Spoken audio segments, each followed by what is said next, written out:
Good morning. We're going to open the concert today with an Allegro non troppo by Wilhelm Pop. Get my notes on Pop.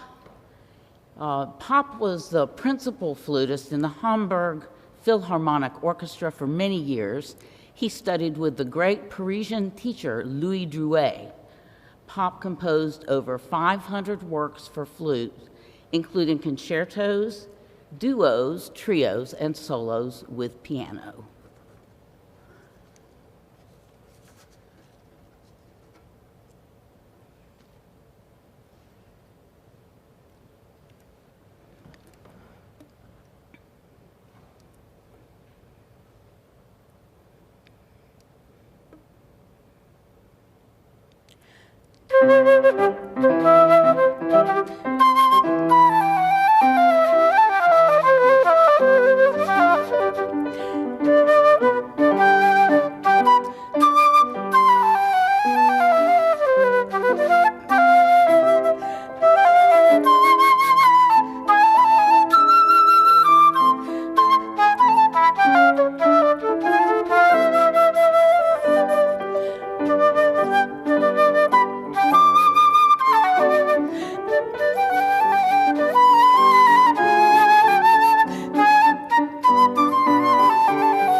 Thank you. Our next piece is the Serenade from Les Millions d'Arlequin. I don't speak French, so that's a total guess. The piece is by Riccardo Drigo, and this is a pretty fascinating guy. He was an Italian composer, conductor, and pianist. He started kind of as a pianist and worked his way into the other things. He's most noted for his long career as the Kapellmeister and the director of music of the Imperial Ballet of St. Petersburg, Russia, for which he composed music for the original works and revivals of the choreographers Marius Petipa and Lev Ivanov.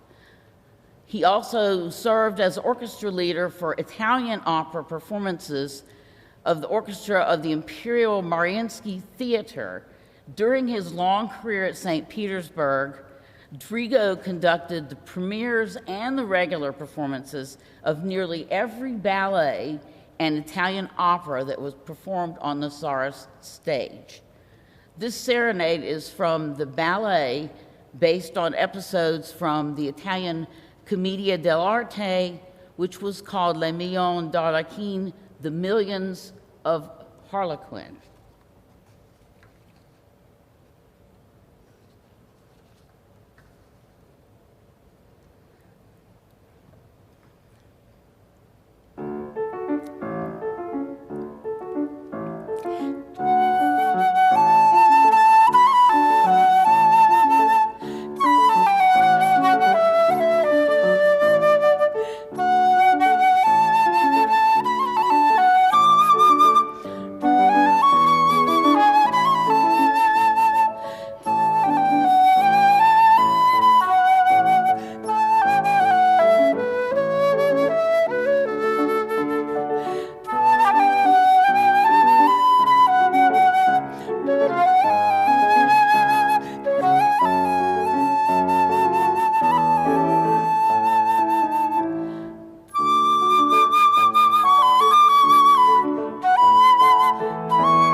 Coming next on the program is the Promenade #1 from Les Tombeaux des Poulenc. And when I saw the word tombeau, I thought tomb, and that is somewhat correct. That is a French root of that word is for tomb, but It's not like a creepy thing. It is basically a memorial. So John MacLeod is a Scottish composer, and he wrote this in 1963, soon after the death of French composer Francis Poulenc.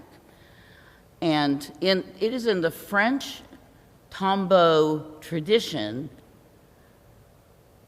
and it is a memorial blending of French musical influences with touches of Scottish folk music throughout. Interesting combination. MacLeod noted that the promenade might be said to represent a stroll through the lovely Tuileries gardens in Paris on a fine April morning. So not like a creepy walk in the graveyard, it's like a beautiful garden walk in the springtime.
going to change gears a little bit for the next piece on the program, move into this century for sure. This is Sunstreams, arranged by Ian Clark. And this piece, as well as a few others, were originally co-written by Ian Clark, Simon Painter, and David Hicks when they were working together in the studio and working together as a performing rock group. So he kind of got his start in this rock group. They have subsequently been reworked by Ian for flute and piano. In their original form, they were for flute, guitars, keyboards, and drums. The arrangements that you hear today were from about 1998. And for those who are not familiar, Ian Clark is a very, very well-known British composer for flute, solo flute ensembles. He is a wonderful flutist in his own right, and he usually utilizes extended techniques, which are odd extra things that the flute is capable of doing and that have become more popular in modern pieces. This particular piece, Sunstreams, does not really utilize extended techniques. It's just a beautiful piece to play. So we are going to perform Sunstreams today.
And now for the dramatic and soap opera biography portion of the concert.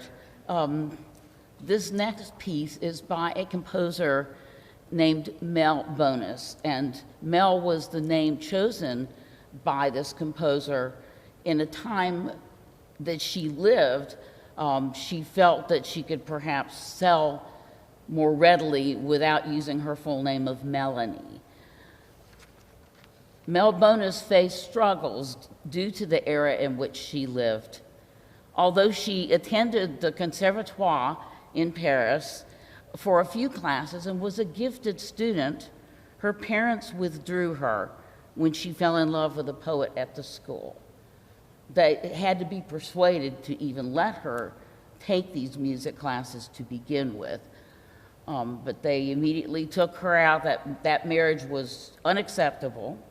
So they arranged her marriage to a widower who was 22 years older than her, who had 5 children from 2 previous marriages. She was obedient. She married the man. She had 3 children with him and immersed herself in domestic life for some time. Unfortunately, this husband of hers did not even like music, so she wasn't really able to play or compose as part of a normal life situation. It just was kind of pushed to the side for some time. Eventually, she did encounter the poet again. That was her love during the school years. He encouraged her to compose. He found publishers to work with her. Eventually, temptation proved too great, and the two had an affair. And Mel had to travel for her health to Switzerland to secretly have an illegitimate daughter. She could never legally acknowledge this daughter, and the child was brought up by a former chambermaid. And when the father of the child, his wife eventually died, and he claimed, that he was the father. He claimed her at that time, but she still did not know who her mother was.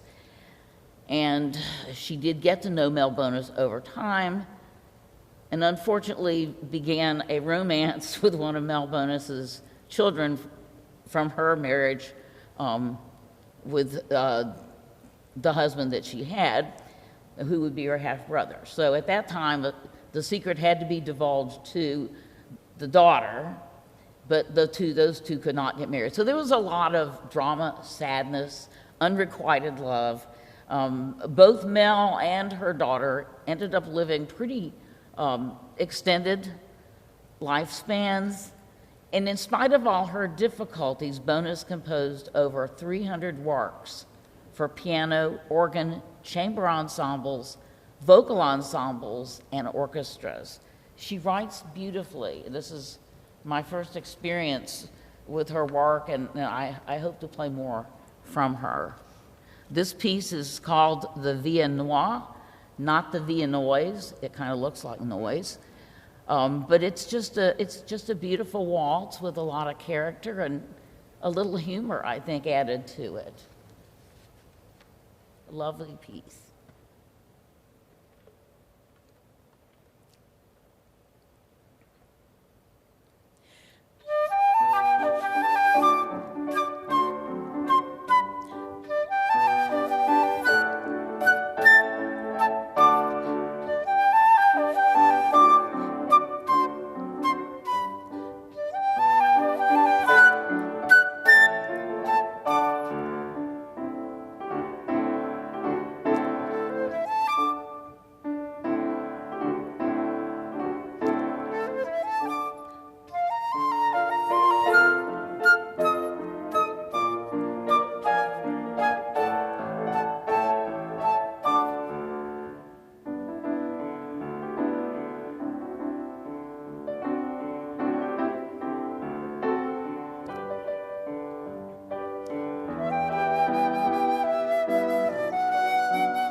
right, for the final two selections on this program today, we're going to move to piccolo.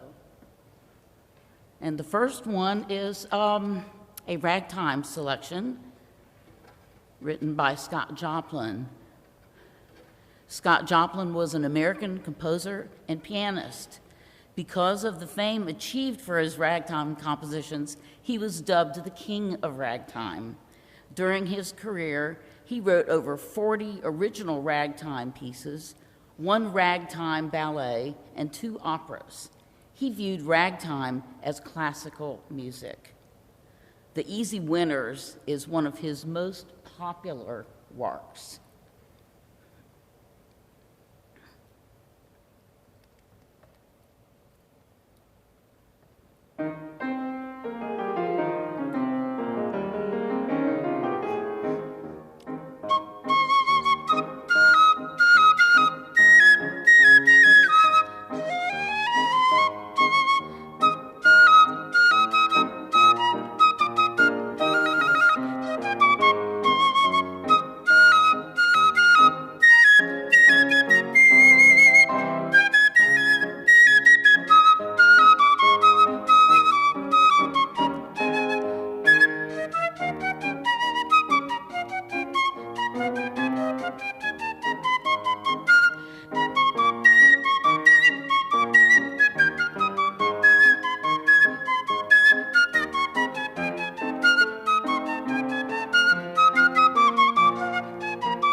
It's been our pleasure to play for you today on this.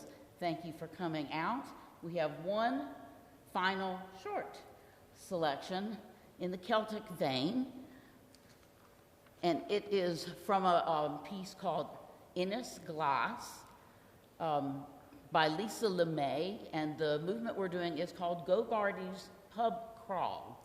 And Go Gardy's Pub is an actual place in Dublin. And there are pub crawls that you can originate there and go to a couple other locations. There's a lot of Irish music that takes place at these. Families go from place to place, friends gather, and it's just kind of a fun thing that's done in the evening. But LeMay thought that Gogarty's was the best pub and had the best ambiance and the best traditional Irish music. So that is what she called this final movement, the Gogarty's Pub Crawl.